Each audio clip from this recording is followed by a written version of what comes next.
Welcome to the Deep Dive. Today, our mission is, well, to give you a shortcut to understanding a really fascinating financial story from a few years back. That's right. We're diving into 2017 for a major insurance and investment holding company. And it was a year of just massive contradictions for them. They somehow reported record financial success. Right when the global insurance industry was getting hammered by near-record catastrophe losses. It's a real head-scratcher. How do they pull that off? That's what we're unpacking. So let's set the scene. The company absorbed nearly $1.3 billion in catastrophe losses.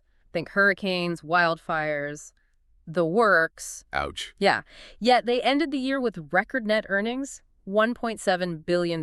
Record earnings with that kind of loss. Exactly. And maybe the most stunning number, adjusted book value per share, it jumped 24.7%, just huge, up to $450 a share. Okay, so you, our listener, really need to grasp how they managed that, Right. turning, well, an insurance headache into a massive investment win. Precisely. And to get the insurance side, you have to start with the key metric. The combined ratio, right? Yeah. You got it. The combined ratio, it's basically the health check for an insurer. How does it work again? Simple enough. You add up all the costs, claims paid out, plus operating expenses, and divide that by the premium revenue they brought in. Okay. If the number's 100%, they broke even on the underwriting side. Less than 100, they made a profit writing insurance. And for this company, in 2017. Their consolidated combined ratio was 106.6%. So over 100, meaning for every dollar of premium they collected that year, they lost about, what, 6.6 cents? That's it. An underwriting loss for the year, and those catastrophes were the main reason why. Let's just pause on the size of those disasters for a second. 2017 was brutal. Oh, absolutely. You had 4 massive events back-to-back. Hurricanes Harvey, Irma, and Maria. And then those terrible California wildfires later in the year. Industry-wide, the losses were staggering, weren't they? Something like $130 billion? Around that, yeah. Easily one of the costliest years in insurance history. A real stress test for everyone. So given that backdrop, how did their insurance operations actually hold up? Well, it's interesting. You see a real difference based on the subsidiary and their underwriting discipline. Take Odyssey, for example. They do reinsurance, right? So they're heavily exposed to these big global cats. Exactly. Huge exposure. But despite that onslaught, they managed a 97.4% combined ratio. Wait, under 100 in that year? Uh-huh. First time ever, Odyssey stayed below 100% in a major catastrophe year. That shows some real progress in their pricing and risk selection. That's pretty impressive consistency, especially long-term. Didn't they mention their property books record? They did. Over 18 years, including huge events like 9/11, Katrina, you name it, their cumulative combined ratio on property was only 85.1%. Just stellar long-term underwriting. Incredible. But Odyssey wasn't even the best performer in 2017. Nope. The real star internally was Zenith. They focus on workers' compensation, mainly in California. And how did they do? Fantastic. An 85.6% combined ratio for the year, that generated a solid underwriting profit, about $117 million. Shows what really disciplined niche underwriting can do, even when the sky is falling elsewhere. Okay, but now we have to talk about the elephant in the room, Allied World. Right, the new acquisition. Their number looks, frankly, terrifying. Yeah. A 157.0% combined ratio for its first 6 months under ownership. That sounds like a complete disaster. It looks awful, yeah. But you have to understand the context. It was really an issue of brutal timing, not necessarily a sign of, fundamentally bad underwriting at Allied World itself. Explain that. Well, they acquired Allied World in July 2017, mid-year. Okay. So that means the entire whack from those massive third-quarter hurricanes, Harvey, Irma, Maria, which hit after the acquisition closed, all those losses got booked against only 6 months of Allied World's earned premiums within the consolidated results. Ah, okay. So the loss number was for a big chunk of the year, but the premium number used in the ratio was only for half the year. Exactly. It's like trying to judge your household budget, but only counting income from July to December while including the cost of your house burning down in September. It massively inflates the ratio. So an accounting distortion more than anything. Pretty much. Doesn't mean Allied World didn't have cat losses. They definitely did. But the ratio itself is misleading because of the timing. Brit, another subsidiary, also struggled a bit, posting 113.1%. So overall, the insurance side did lose money thanks to the cats and that Allied World timing effect. Correct. An underwriting loss overall. Which brings us back to the core question. How the record profit? Yeah, if the insurance agent lost money, Where'd the record earnings come from? It must be capital allocation, right? Their whole strategy. That's where the story pivots. It's about patience and preparedness. They often talk about having significant unused capacity, billions of dollars just sitting there. Meaning they could write more insurance business, but they choose not to. Right. They're deliberately holding back capital, waiting for prices to improve. They're not chasing market share when returns are poor. They're waiting for the hard market. Exactly. A hard market is when losses have piled up across the industry, some competitors pull back, and insurance prices premiums start to rise significantly. And that's when they plan to deploy their capital. That's the plan. Use that unused capacity when the returns are much better. It's a countercyclical approach. That patience is their competitive edge. Okay, so that explains the insurance strategy, but it doesn't explain the 2017 profit surge itself. Where did the $1.7 billion actually come from? Right. It came from realizing huge gains on investments they'd held for a very long time. Two massive strategic capital gains, really. These weren't lucky short-term wins. They were payoffs from successful ventures nurtured over a decade or more. So they didn't make a record profit despite the insurance losses. They made it because of these big investment wins. Precisely. The first big one was in India, their stake in ICICI Lombard. Tell us about that sale. Okay, so ICICI Lombard is a big Indian property and casualty insurer they helped start way back in 2001. They'd owned about 35%. And they sold some of that. They did. They reduced their stake down to 9.9%.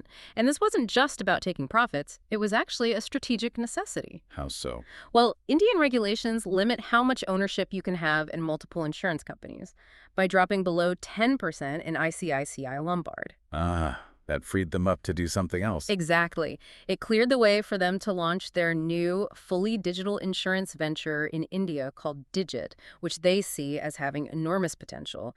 Smart regulatory navigation, really. And the financial result. That sale generated a huge after-tax gain, about $930 million. Wow. Nearly $1 billion just from that one move. Okay, what was the second big gain?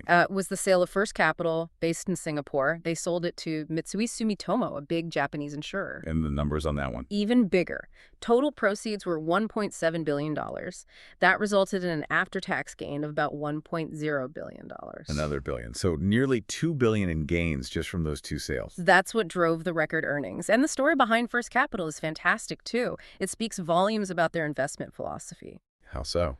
Well, the founder, a guy named Mr. Athapan, basically built the company with their backing. He decided he'd taken the commercial insurance side as far as he could and needed a global partner like Mitsui Sumitomo to really break into personal lines insurance. And the parent company supported his decision to sell. Absolutely. They prioritize backing great managers and their strategic decisions, even if it means selling a highly successful investment. They trust their operators. Okay, here's the number from that story that just jumps out. You, the listener, should really pause on this. They mentioned the initial investment in First Capital back in 2002 was only $35 million. That's right, $35 million. And 15 years later, with no additional capital put in, that turned into $1.7 billion in sale proceeds. Correct. So what would be 30% compounded annual return for 15 years straight? Approximately, yeah. Just phenomenal compounding. It really underscores their whole approach. Find exceptional managers, give them autonomy, be incredibly patient, and let the value build over decades. Decentralized autonomy and patience. That seems to be the magic formula. It's central to their whole narrative. And realizing that $1.7 billion gain gave them, well, the confidence and the capital for their next big move. Which takes us to the great investment pivot. A really dramatic shift in how they manage their public stock portfolio? Huge shift. Right after the U.S. election in late 2016, they made a decisive change. They got rid of their index hedges, bets against the overall market, and almost all of their individual short positions. Gone. For years, they'd been quite cautious, right? Worried about market valuations, maybe a downturn. Very cautious. They'd carried significant hedges for a long time. So why the sudden U-turn? Why go all in on optimism? It was tied directly to the incoming U.S. administration and the potential policy changes. They pointed to three main things. Go ahead. One, the big cut in the corporate tax rate, down to 21%. Two, the prospect of significant deregulation. And three, the potential for a big infrastructure spending bill. So they basically thought these factors would supercharge the U.S. economy. That was the thesis. Much higher U.S. economic growth, avoiding what they called secular stagnation. They figured it would become a stock picker's market where good companies would really outperform. But making that shift wasn't painless. They were pretty open about the cost of their previous caution, aren't they? This opportunity cost. Oh, yeah, very transparent and self-critical about it. That's crucial. They explained that because they had to maintain collateral for those hedges. Yeah. They were forced to sell some of their best long-term stock holdings over the years. Really great companies. Like who? They mentioned names like Johnson & Johnson, Wells Fargo, U.S. Bancorp, true compounders. They calculated that while they'd realized about $1 billion selling these stocks to fund the hedges, Yeah. they estimated they'd left another $1.4 billion on the table in future gains by selling these compound growth machines too early. Oof. $1.4 billion in missed opportunities. That's a big number. How do they square that kind of, well, expensive caution? They framed the hedging cost as like an insurance premium for the portfolio during uncertain times. Necessary, perhaps. But that $1.4 billion figure, that clearly stung. It was a lesson learned. So does this mean no more hedging ever? Well, they stated very clearly in the materials that they find it extremely unlikely they'll resort to shorting the market or individual stocks again. It signals a pretty fundamental long-term shift towards just holding high-conviction longs.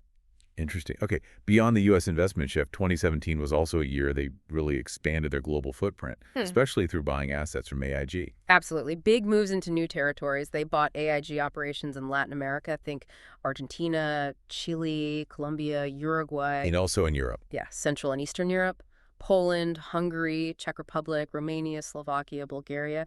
These deals brought in about 1,200 new employees, expanding their reach significantly. What was the thinking behind Latin America specifically? Huge long-term growth potential. Insurance penetration.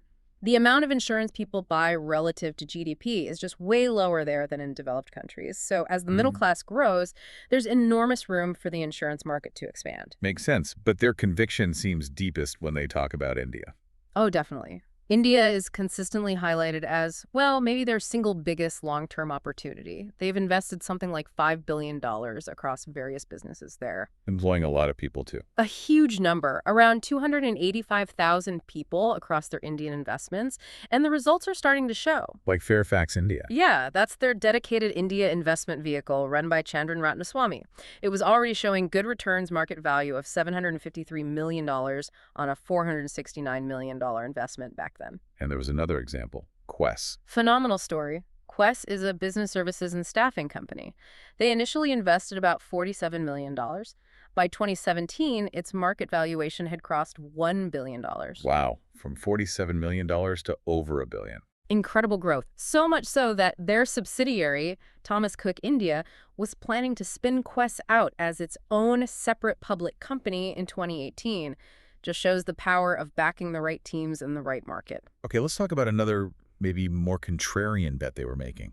Greece. Right. After years of crisis, they were actually quite optimistic about Greece back in 2017. Why? What were they seeing? They felt Greece was finally turning a corner. GDP growth was expected to resume. Unemployment had fallen quite a bit, still high, but down from like 28% to 21%. And crucially, Greece had successfully started borrowing money in the bond market again. So signs of stabilization. Exactly. And they saw deep value in specific Greek companies. They mentioned Eurobank, for example. What was the opportunity there? Well, the stock was trading around 74 euro cents, but its book value per share was way up at 2.64, a huge discount they expected to narrow as the Greek economy recovered. They also liked Gravalia properties there. Interesting contrarian play. Now, no market discussion from 2017 would be complete without touching on Bitcoin. Yes. The crypto frenzy was in full swing then. What was their take on Bitcoin and all the cryptocurrencies popping up? Let's just say they were not fans. Highly skeptical. How'd they put it? Pretty bluntly, they called it rank speculation. Compared it to historical bubbles, the madness of crowds. Do they point to the price action? Oh, yeah. They noted the insane run-up from around $500 to nearly $19,000, and then the immediate sharp crash back below $10,000 that happened right around year-end 2017 and early 2018. Any memorable analogies? They used a great one comparing it to the dot-com bubble. They said something like, to succeed with volatile assets like Amazon back then, you first needed to survive the first 92% drop, basically suggesting crypto was incredibly risky and lacked fundamental value generation. Okay, so bringing it all together, this whole paradox of 2017, Mm. massive insurance losses, yet record profits. What's the big takeaway about the company's model? I think it really confirms the power of their two-engine structure. The insurance businesses generate the capital, the float, and then their long-term, value-oriented investment strategy drives the shareholder value creation. And despite the bumps, like 2017's cats, the long-term track record holds up. Amazingly well. Remember, book value per share had compounded at 19.5% annually since 1985. That's just world-class performance over decades. And they ended 2017 still very strong financially, with $2.4 billion in cash and liquid securities at the holding company. They always stress that their biggest edge isn't just financial, right? It's cultural. They constantly emphasize that. The decentralized structure, letting their managers run their own shows, and fostering what they call a fair and friendly culture. They believe that's what attracts and keeps the kind of managers, like Mr. Athappan, who can deliver those incredible long-term results. But we absolutely have to underline the core financial advantage they get from the insurance side. Hmm. The float. The float. Yes. It's the secret sauce. It's all the premium money they collect up front and hold on to pay future claims. But in the meantime, They get to invest it for their own profit. exactly. And in 2017, that total float reached $22.7 billion. That's about $819 per share. Just a massive pool of capital. But what about the cost of that float? Because sometimes paying claims costs more than the premiums, like in 2017. Right. But here's the truly amazing number you need to remember. Over the 10 years leading up to 2017, the average annual cost of their float wasn't a cost at all. It was a benefit of 0.5% per year. Hang on. Let me make sure I understand that and our listeners understand that. They were essentially getting paid 0.5% interest each year to hold and invest over $20 billion of other people's money. Effectively, yes, because their investment income on the float more than offset the underwriting losses over that decade. It's essentially free money, even better than free money, that they can compound over time. That's an almost unbelievable competitive advantage. Virtually no other type of business gets free financing like that. It's what allows them to be so patient and long-term oriented with their investments, like those ones that paid off so big in 2017. Okay, that float advantage clearly helped them hit their targets in the past. But let's look forward now, connecting it to that big investment pivot we discussed. Here's the provocative thought we want to leave you, the listener, with today. Okay. Given the company's stated plan now to use its free cash flow for stock buybacks, and their own prediction back then that long-term interest rates were likely to go significantly higher over the next 5 years, how does that rising interest rate environment potentially change things? That's a great question. How might higher rates fundamentally alter their ability to keep hitting their ambitious 15% annual book value growth target, especially if they can't rely on massive one-off capital gains like they had in 2017? Well, rising rates are a double-edged sword for insurers. It means they can earn more on their float, which is good. But it also potentially increases the cost of capital generally and could pressure asset valuations. And if they can't count on those billion-dollar gains, then the pressure falls back squarely on the insurance underwriting, right? Yeah. They need that engine to be consistently profitable, or at least very low cost. exactly. It means that underwriting discipline, getting that combined ratio consistently below 100, becomes even more critical than ever to hitting that 15% target. The 2017 results outside of Zenith showed there was still work to do there. The next few years after that really put their pivot and their discipline to the test.